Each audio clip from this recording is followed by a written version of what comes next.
Est-ce que ça vous est déjà arrivé d'avoir envie d'écrire, d'avoir du temps devant vous, d'ouvrir votre fichier sur LibreOffice et de n'arriver à rien parce que vous manquez d'inspiration et vous vous dites que peut-être ce qu'il vous faudrait, c'est le déclic, une bonne idée sur laquelle vous pourriez travailler et vous lancer.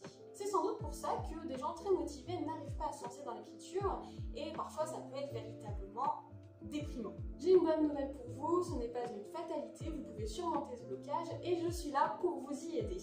Aujourd'hui, on va parler d'inspiration, de comment trouver des idées et de comment se lancer dans l'écriture. Bonjour à tous et à toutes, si on ne se connaît pas, je me présente, je m'appelle Ophélie Ortebise, je parle d'écriture sur YouTube, je publie un roman sur Wattpad, je suis aussi présente sur Instagram pour parler de mon rapport à l'écriture. Bref, ma passion dans la vie, c'est écrire. Et pourtant, au début, lorsque j'ai commencé, eh bien, j'avais du mal. J'avais du mal parce que j'avais du mal à trouver des idées et je me suis rendu compte que l'imagination, c'est comme un muscle.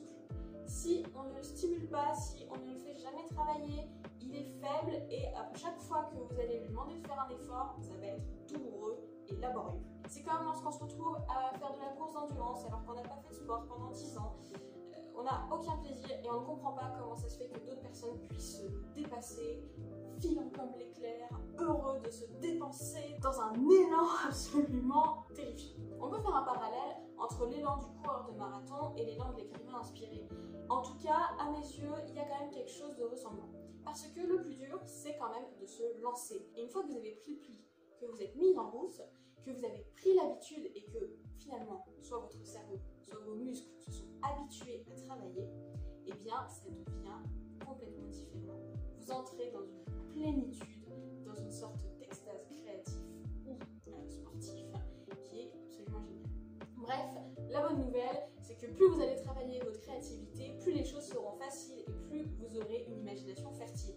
Donc, tout est une question de réussir à se lancer. Ne soyez donc pas trop dur avec vous-même et acceptez que les débuts seront difficiles, mais qu'il faut s'accrocher, qu'il faut continuer et qu'ensuite ce sera de plus en plus simple. Aujourd'hui, donc, je vais vous donner quelques conseils pour trouver l'inspiration, trouver des idées, enrichir votre premier scénario d'histoire et vous lancer dans l'écriture. Et pour commencer, une des premières choses que j'ai faites personnellement, c'est de me renseigner sur les concours de nouvelles. Vous pouvez trouver des sites internet qui recensent tous les sujets des concours de nouvelles qui sont ouverts à participation en France. Donc c'est assez facile de s'y repérer finalement. Et vous pouvez trouver les règlements et les sujets sur lesquels les candidats sont invités à plancher. Ce qui est intéressant, c'est que la plupart du temps, on n'a pas un sujet libre. On a soit un thème, soit des mots à placer dans le texte, soit parfois les premières phrases de la nouvelle. Et ensuite, c'est à vous d'adapter tout cela à votre style et à vos envies. Ça peut avoir l'air un petit peu contre-intuitif ce que je vais vous dire, mais toutes ces contraintes, eh bien, c'est ce qui va vous aider à vous lancer et à trouver des idées. La créativité naît souvent de la contrainte. N'hésitez pas à vous imposer à vous-même des règles parce que vous allez rendre compte que, en fait, ça va sans doute vous encourager et vous aider. Ces concours de nouvelles, donc, vous pouvez y participer pour de vrai ou vous pouvez juste décider d'utiliser les sujets qu'ils proposent et écrire pour vous. Peu importe. Mais en tout cas, c'est une bonne porte d'entrée dans l'écriture et je vous invite d'ailleurs à privilégier les formes courtes si c'est votre premier texte parce qu'un roman ambitieux risque d'être un petit peu fatigant à écrire pour quelqu'un qui commence. Moi-même, j'ai déjà commencé des tas de romans que j'ai pas fini et les premières fois où j'ai été vraiment contente de ce que j'ai fait, c'était sur des nouvelles. Et d'ailleurs, j'ai participé au concours de nouvelles organisé par les ambassadeurs de Wattpad. C'est pour ça que j'en parle régulièrement, mais moi ça m'a mis le pied à l'étrier et ça a été vraiment une de mes premières expériences de plaisir d'écrire et de satisfaction de moi-même. Je ne saurais pas dire trop pourquoi, si ce n'est que, eh bien, il y avait ce contexte où il y avait suffisamment de contraintes pour que je puisse libérer moi-même ma créativité. Il y avait en fait une ambiance en petit comité aussi qui fait que vous avez des retours précis, les gens viennent lire votre histoire, vous allez lire la leur, bref. C'est aussi très bien d'avoir des retours sur ce qu'on fait. Et il ne faut pas négliger ça aussi. Plus vous avez du plaisir lorsque vous écrivez, dans votre expérience d'écriture, plus votre cerveau va avoir envie de ressentir le plaisir et donc il va vous remettre dans les bonnes conditions. Alors n'hésitez pas à faire comme moi si ça vous tente. Quelque chose que je n'ai pas fait par contre, mais que je garde quand même dans un coin de ma tête et que je ferai peut-être, c'est de réécrire des mythes et légendes. Comment ça? Qu'est-ce que j'entends par réécrire? Eh bien, je vous propose de transposer des grands mythes, des contes ou des légendes connues dans un autre contexte.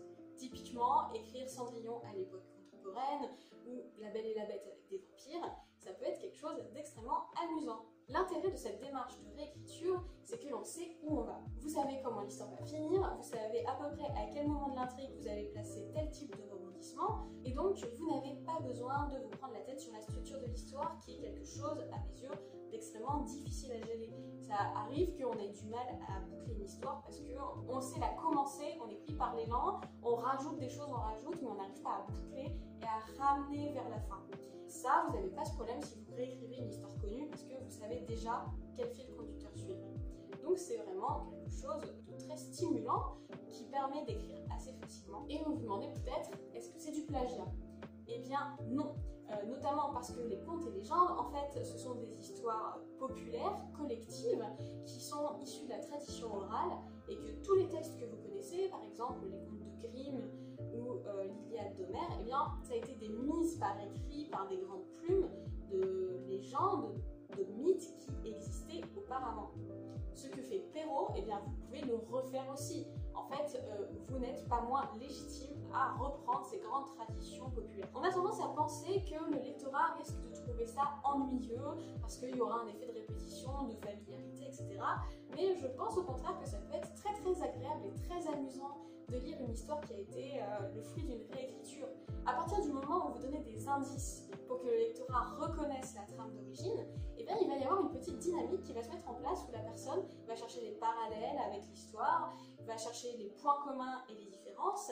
Si vous mettez votre lectorat dans une position où il peut être actif dans sa lecture et chercher par lui-même eh bien, les petits clins d'œil que vous aurez semés, c'est quelque chose d'extrêmement gratifiant et d'agréable à lire. Et d'ailleurs, je vous invite aussi à modifier tout ce qui vous déplaît dans l'histoire d'origine. Vous pouvez faire autant de modifications que vous le souhaitez. Par exemple, vous pouvez décider que Cendrillon sera lesbienne. On n'est pas obligé d'être dans l'hétéronormativité constante. Il y a des tas d'exemples dans votre bibliothèque d'histoires qui ont un immense succès, qui ont été éditées et qui sont en fait des réécritures, notamment de mythes et légendes. Un exemple extrêmement connu, ça va être Phèdre de Racine, qui n'est qu'une des réécritures du mythe antique, mais il y en a eu des dizaines et des dizaines qu'on a soit conservées, soit perdues au fil de l'histoire. Une des plus connues étant par exemple le Hippolyte Porte-Couronne de Lépine. De manière plus contemporaine, le tome 3 des Chroniques de Bridgerton est lui-même une réécriture du mythe de Cendrillon, et ça n'a pas empêché le lectorat d'apprécier cette histoire. Donc n'hésitez vraiment pas à vous lancer dans la réécriture d'une histoire qui vous plaît, et notamment des mythes et légendes. Quelque chose que je conseillerais à tout le monde, quel que soit leur niveau dans l'écriture, c'est de s'intéresser au site TVTrope. En fait, c'est une sorte de grande encyclopédie qui est majoritairement en anglais. C'est un problème si vous n'êtes pas très anglophone, mais il y a quand même des notices en français. Et qu'est-ce que fait cette encyclopédie?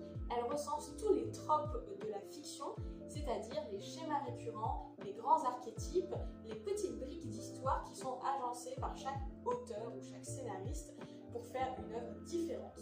C'est un site qui frise l'exhaustivité, il y a énormément de choses que vous pouvez trouver dessus. Il est très bien classé, c'est facile de naviguer à l'intérieur. Les exemples sont issus de la pop culture, donc c'est aussi des exemples plus familiers que dans certains manuels littéraires. Oui, Yves Lavandier, c'est à toi que je pense, je ne connais pas tout le cinéma des années 30, mais par contre, j'ai lu Harry Potter. Donc le site TVTrope propose vraiment des tas de choses intéressantes, à la fois pour construire votre intrigue et puis pour caractériser vos personnages. C'est vraiment une ressource que je vous recommande à 1000%. Une technique qui m'est très personnelle, mais que je vous partage quand même parce que je pense qu'elle est stimulante, c'est de réfléchir à partir des œuvres qui vous ont déçu. Oui. Quand vous trouvez qu'une histoire avait un potentiel, mais qu'elle n'a pas pris la direction que vous voulez, qu'elle n'était pas si bonne, qu'il y avait plein de défauts, eh bien, n'en restez pas là, réfléchissez. Demandez-vous, par exemple, s'il y a quelque chose que vous n'avez pas trouvé assez justifié dans l'histoire, comment est-ce que vous l'auriez justifié? Comment est-ce que vous auriez surmonté les incohérences qui vous ont déplu?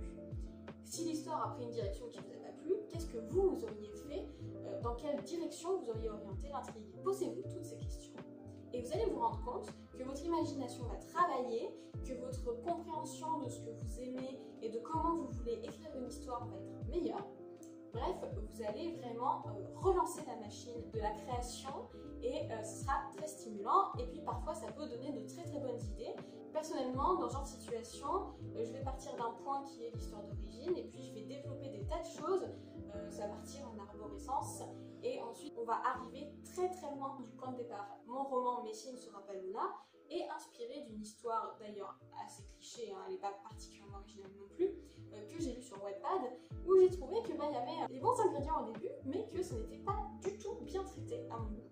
Et je me suis posé la question comment est-ce que cette histoire aurait pu être vraiment bien, et j'ai écrit les 5 premiers chapitres de Messi ne sera pas Luna. Vous voyez comment on peut se lancer un peu dans cette dynamique à partir d'une œuvre qui finalement nous paraissait un petit peu fade, un petit peu décevante. Lorsque vous ressortez de la lecture d'un livre, du visionnage d'un film en étant déçu, comment est-ce que vous auriez écrit le scénario? Dans quelle direction vous seriez allé? Qu'est-ce que vous auriez gardé? Qu'est-ce que vous auriez modifié? Qu'est-ce que vous auriez rajouté? Comment est-ce que vous auriez fait les choses à votre manière? Et une fois que vous avez répondu à toutes ces questions, il y a des chances que vous vous sentiez tout à fait inspiré et prêt à écrire votre histoire. Enfin, mon tout dernier conseil est un conseil qui n'est pas original, beaucoup moins que les précédents, mais je pense que c'est ultra important que vous l'entendiez. Il faut tout noter.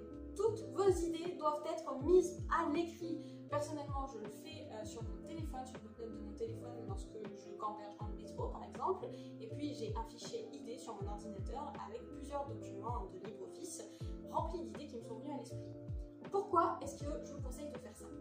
Eh bien, d'abord parce que quand vous allez vous lancer, vous dites j'ai envie d'écrire une histoire, vous aurez déjà des tas de bribes, des morceaux d'intrigue qui seront recensés quelque part, donc ça vous aidera. Et puis aussi, en fait, c'est pareil, ça met votre cerveau dans une certaine dynamique, ça stimule une certaine gymnastique dans votre cerveau qui est de créer, de réfléchir.